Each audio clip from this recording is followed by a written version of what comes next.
नमस्कार दोस्तों, कलयुग के चमत्कार संतों की वाणी में आप सबका स्वागत है। दोस्तों, आज की वीडियो में हम बात करेंगे हरि प्रबोधिनी एकादशी। ये कब है, 2022 साल में ये कब मनाई जाएगी और इसका समय क्या रहेगा, द्वादशी का समय क्या रहेगा, ये सब हम आपको इस वीडियो में बताएंगे। इसकी कथा के बारे में, इसकी पूजन विधि के बारे में आइए जानते हैं, इसके महत्व के बारे में भी। दीपावली के बाद कार्तिक शुक्ला एकादशी को देवो उत्थान होता है। इस दिन सारे घर को साफ करने के बाद भगवान के स्वरूप के आगे, जो भी आपके घर के मंदिर में हैं, उसके सामने पूरी पकवान, मिष्ठान, बेट, सिंघाड़े, ऋतुफल, गन्ना रखकर और उनके आगे दीपक जलाया जाता है। फिर रात्रि में परिवार के सभी सदस्य देवताओं की भगवान विष्णु सहित पूजा और भजन कीर्तन करते हैं और घड़ियाल बजाकर या थाली बजाकर कहते हैं, उठो देवा, बैठो देवा, आंगुरियाँ चटकाओ देवा। यानी इस दिन भगवान के 4 मास बाद, चातुर्मास के शयन के बाद उनके उठने पर उनको स्वागत किया जाता है। कुछ लोग इस दिन तुलसी और शालिग्राम के विवाह का आयोजन भी करते हैं और ये पूरी तरह शादी के रूप में धूमधाम से मनाया जाता है, जिस प्रकार सामान्य कन्या का हम विवाह करते हैं। जिन दंपतियों के कन्या नहीं है, वे तुलसी का विवाह करके कन्यादान का पुण्य प्राप्त कर सकते हैं, ऐसा शास्त्रों में लिखा गया है। नारद जी ने जगत पिता ब्रह्मा जी से पूछा, हे पितामह, कार्तिक के शुक्ल पक्ष की एकादशी को भगवान विष्णु 4 मास के शयन के पश्चात उठते हैं। इस एकादशी का क्या नाम, व्रत, विधान तथा महत्व है, कृपा पूर्वक बतलाइए। तब ब्रह्मा जी बताते हैं कि नारद, इस एकादशी का नाम प्रबोधिनी एकादशी है। इसको देव उठैनी एकादशी भी कहा जाता है। ये सभी पापों को हरने वाली, पुण्य और मुक्तिदायिनी एकादशी है। इसकी महिमा अनंत है।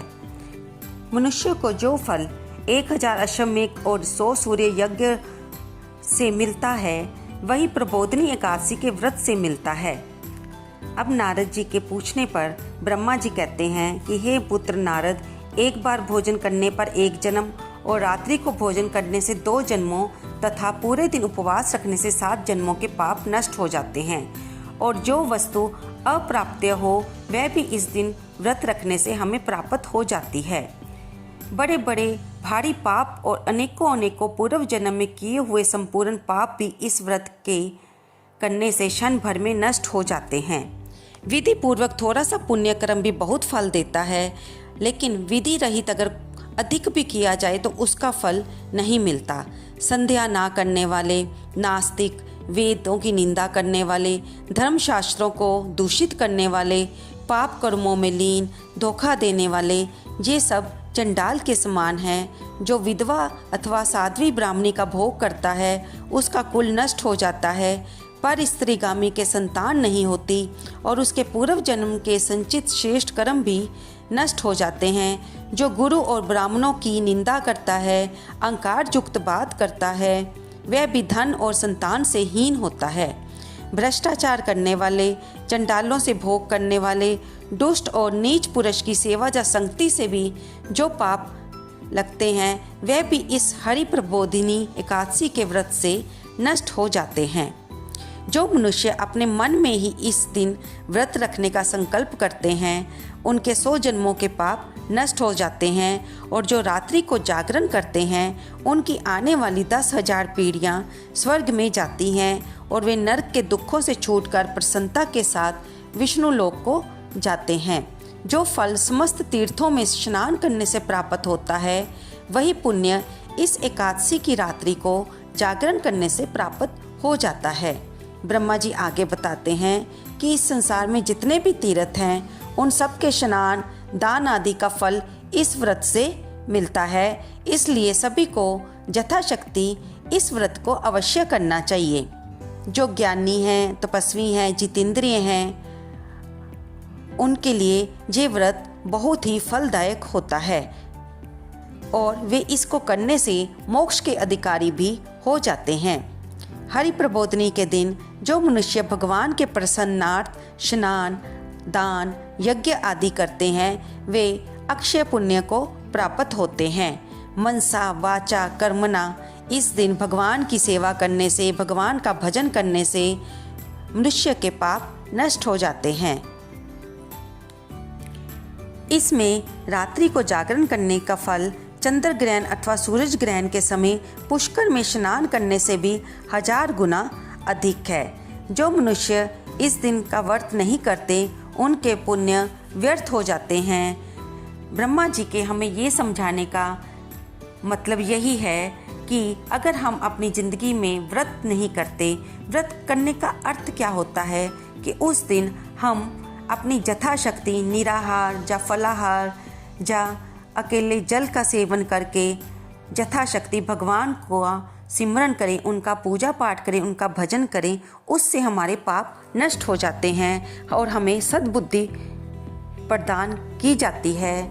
ऐसा करने से हम अपने इस जन्म को भी सफल बनाते हैं और मरनों उपरांत भगवान के धाम को जाते हैं। ऐसा हर व्रत की महिमा शास्त्रों में कही गई है और इसमें ब्रह्मा जी हरि प्रबोधनी एकादशी के महत्व के बारे में ही हमें बता रहे हैं। ब्रह्मा जी आगे कहते हैं कि हे देव ऋषि नारद, अब मैं तुमसे एक अत्यंत गूढ़ रहस्य की बात करता हूँ। कार्तिक मास में भगवान दान आदि से उतने प्रसन्न नहीं होते जितने श्रद्धा पूर्वक शास्त्रों की कथा सुनने से होते हैं। कार्तिक मास में जो भगवान विष्णु की कथा का एक आधा श्लोक भी पढ़ते, सुनते या सुनाते हैं उनको 100 गायों के दान का फल मिलता है।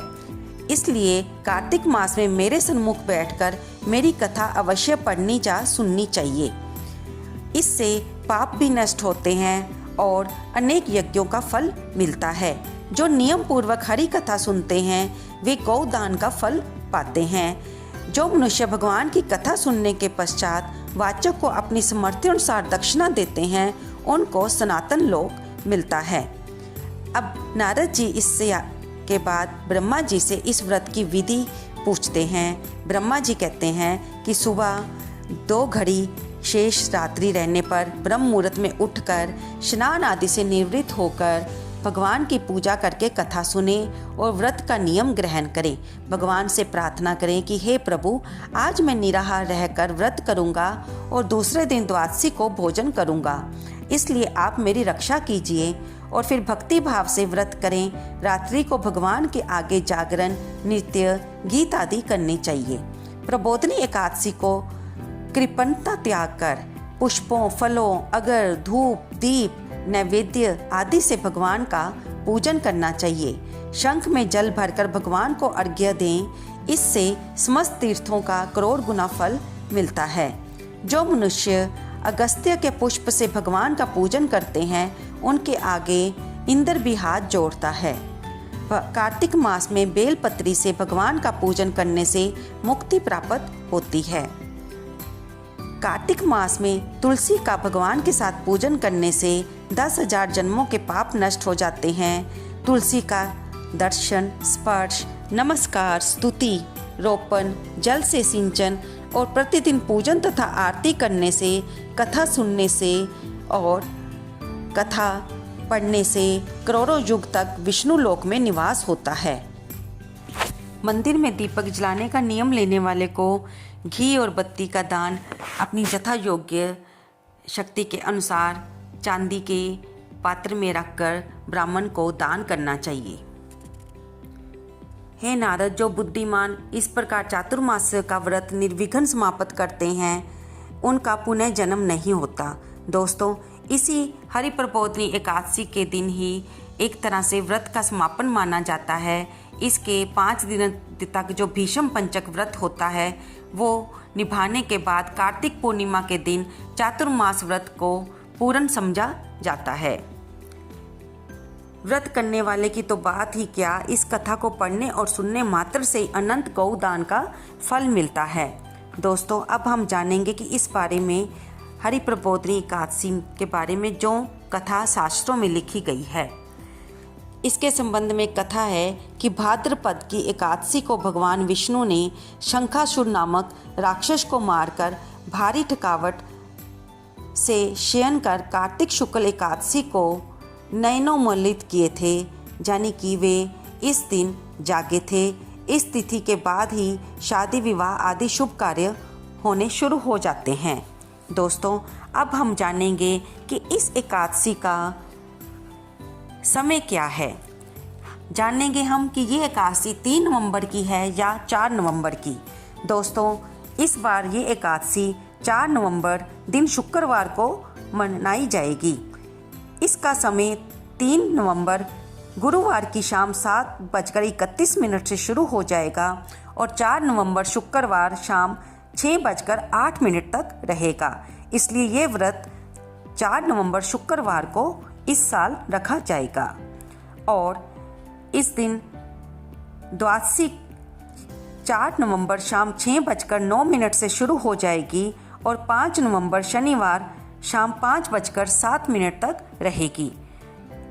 हम सुबह उठते ही सूर्योदय के समय द्वादशी में इस व्रत का पालन कर सकते हैं।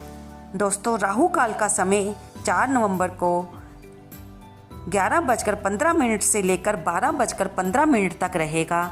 राहु काल में कोई भी शुभ कार्य नहीं किया जाता, अतः आप इस बात का ध्यान रखें। इस दिन सूर्योदय का समय सुबह 6:37 से पर होगा और सूर्यास्त का समय शाम 5:43 तक होगा। दोस्तों, आप इस जानकारी से इस व्रत को रखकर अपने जीवन को सफल कर सकते हैं। अपने कार्तिक मास में जो आपने नियम लिया है, जो व्रत का जैसा भी नियम लिया है, उसको कार्तिक पूर्णिमा तक पूर्ण करके आप अपने नियम का पालन करके यथाशक्ति ब्राह्मण को दान देकर अपने चातुर्मास मास व्रत का भी पालन कर सकते हैं। दोस्तों, आपको ये जानकारी कैसी लगी? कृपया इसे लाइक करें, शेयर करें और कमेंट करें। धन्यवाद दोस्तों।